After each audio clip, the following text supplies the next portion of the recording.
সুপ্রিয় দর্শক, আসসালামু আলাইকুম।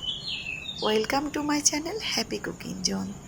চলে আসলাম নোয়াখালী থেকে আমি হ্যাপি আপনাদের সামনে আবারও খুবই মজাদার আরেকটি নতুন রেসিপি নিয়ে।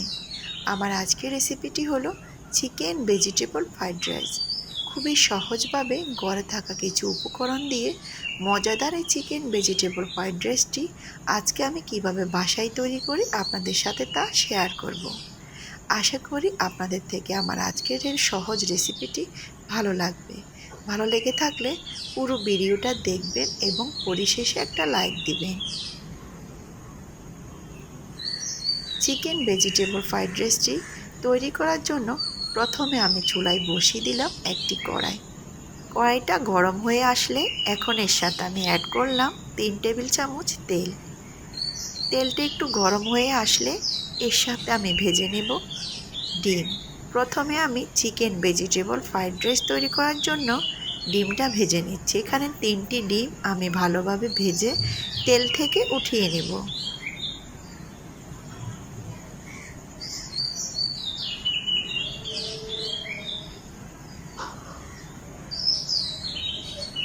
ভাজা হয়ে গেলে একটা ছাঁকনি দিয়ে এভাবে করে তেলটা সরিয়ে আমি ডিম ভাজাগুলো উঠিয়ে নিচ্ছি। সমস্ত ডিম ভাজা আমি তেল থেকে উঠিয়ে নিলাম। এখন এর সাথে অ্যাড করলাম গোটা জিরে এবং 1 চামচের মতো আদা কুচি দিয়ে খুব ভালোভাবে আমি ভেজে নেব। যতক্ষণ পর্যন্ত না খুব সুন্দর একটি ফ্লেভার আসবে ততক্ষণ পর্যন্ত আদা এবং গোটা জিরে ভেজে নিতে হবে। তারপরে দিয়ে দিলাম 1 মুঠো পেঁয়াজ কুচি দিয়ে আমি হালকা একটু ব্রাউন করে ভেজে নেব।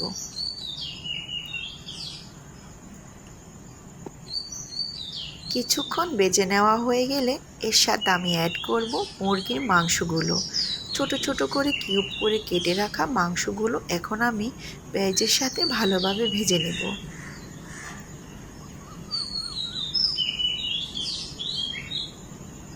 দিয়ে দিলাম 1.5 টেবিল চামচ রসুন বাটা। দিয়ে দিলাম স্বাদ মতো লবণ। দিয়ে সমস্ত উপকরণ আবারও ভালোভাবে মুরগির মাংসের সাথে ভেজে নেব। কিছুক্ষণ ভাজা হয়ে আসলে এর সাথে আমি বাকি উপকরণগুলো অ্যাড করব। দিয়ে দিলাম টমেটো কেচাপ 1 টেবিল চামচ, চিলি সস 1 টেবিল চামচ এবং এখন দিয়ে দিচ্ছি এর সাথে সয়া সস 1 টেবিল চামচ। দিয়ে সমস্ত উপকরণ খুব ভালোভাবে আরও কিছুক্ষণ ভেজে নিচ্ছি। এখন এর সাথে অ্যাড করব কিছু সবজি। আপনারা আপনাদের ঘরে যে কোনো সবজি থাকে তা দিয়ে কিন্তু এই ভেজিটেবল চিকেন ফ্রাইড রাইসটি তৈরি করতে পারেন। আমি এখানে 2 ধরনের ক্যাপসিকাম দিলাম, বরবটি দিলাম। আপনারা চাইলে এর সাথে বাঁধাকপি, ফুলকপি, গাজর আরও অনেক ধরনের সবজি আছে, সব রকম সবজি অ্যাড করে এই মজাদার চিকেন ভেজিটেবল ফ্রাইড রাইস তৈরি করতে পারেন। সমস্ত সবজিটা দিয়ে আমি উল্টিয়ে পাল্টিয়ে সামান্য কিছুক্ষণ ভেজে নিচ্ছি।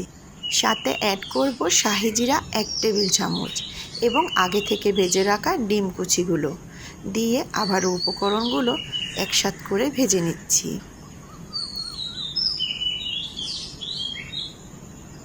ভাজা শেষে এখন আমি এর সাথে অ্যাড করব আগে থেকে বাসমতি যে চাউলগুলো আমি সিদ্ধ করে রেখেছি ওই ভাতগুলো আমি দিয়ে দিচ্ছি।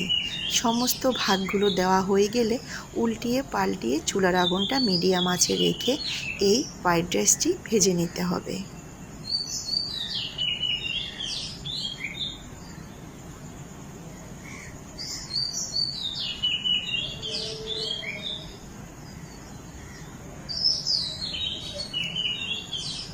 আর একটু টেস্টি করার জন্য এখন এর সাথে অ্যাড করব ম্যাগি মশলা। ম্যাগি মশলাটা দিয়ে আমি আবারও মশলাগুলো খুব ভালোভাবে চিকেন ভেজিটেবল ফ্রাইড রাইসের সাথে মিশিয়ে নিচ্ছি। কতভাবেই না ফ্রাইড রাইস তৈরি করা যায়, এক একজন এক এক রকমের তৈরি করে, তবে আমার মনে হয় যেভাবেই তৈরি করা হোক না কেন ফ্রাইড রাইস খেতে দারুণ মজা লাগে। আপনি খুব সহজে অনায়াসে ঘরে মেহমান আসলে হঠাৎ করে ঘরে যাই থাকবে তাই দিয়ে যদি আপনি এইভাবে ফ্রাইড রাইস তৈরি করে দেন অল্প সময়ে আপনি মেহমানদের পরিবেশন করতে পারবেন এবং খেয়েও তারা সন্তুষ্ট হবে। আমার চিকেন ভেজিটেবল ফ্রাইড রাইসটি প্রায় রান্না শেষের দিকে। দেখেন খুব ঝরঝরা হয়েছে, দেখতে যেমন সুন্দর, খেতে দারুণ মজা। আমি পরিবেশনের জন্য একটা হটপটে রেখে দিলাম এবং উপর দিয়ে কিছুটা পেঁয়াজ বেরেস্তা এবং কিছু ঘি দিয়ে ঢাকনাটা বন্ধ করে দেব। আশা করি আমার আজকের রেসিপি আপনাদের থেকে ভালো লেগেছে। ভালো লেগে থাকলে বাসায় ট্রাই করবেন, কমেন্ট করে জানাতে কিন্তু ভুলবেন না। আমার চ্যানেলটি সাবস্ক্রাইব করবেন, আমার ফেসবুক পেজটা ফলো করবেন, আর এরকম মজার ভিডিও আপনার বন্ধুবান্ধবদের সাথে শেয়ার করবেন। সবাই ভালো থাকবেন, সুস্থ থাকবেন। আজ এখানে বিদায় নিচ্ছি। খোদা হাফেজ।